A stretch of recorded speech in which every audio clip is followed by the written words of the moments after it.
Kevin! Oh my goodness!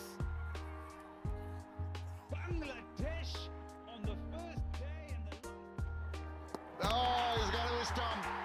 Well, he was looking positive. He was going down the wicket once too often. This time paid the price. He's drawn into it.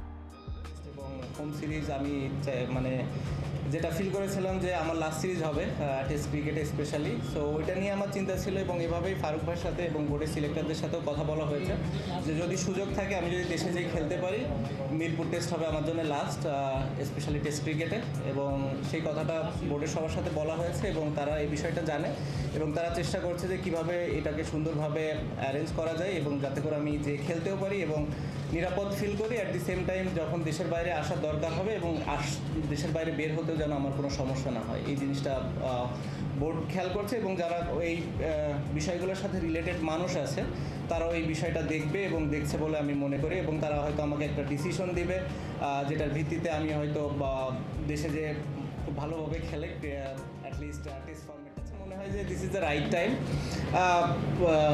Move on করার জন্যে এবং নতুনদের আসার সুযোগ তৈরি করে দেওয়ার জন্যে।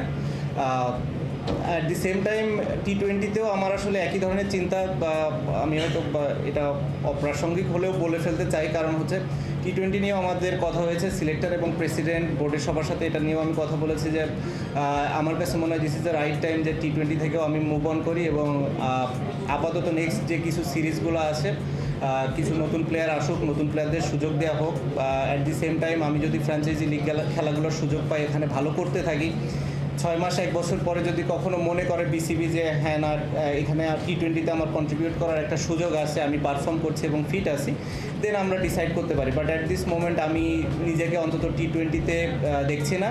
আর সাউথ আফ্রিকা যেহেতু টেস্ট সিরিজ, আমার ইচ্ছা আছে যে লাস্ট সিরিজ হওয়ার।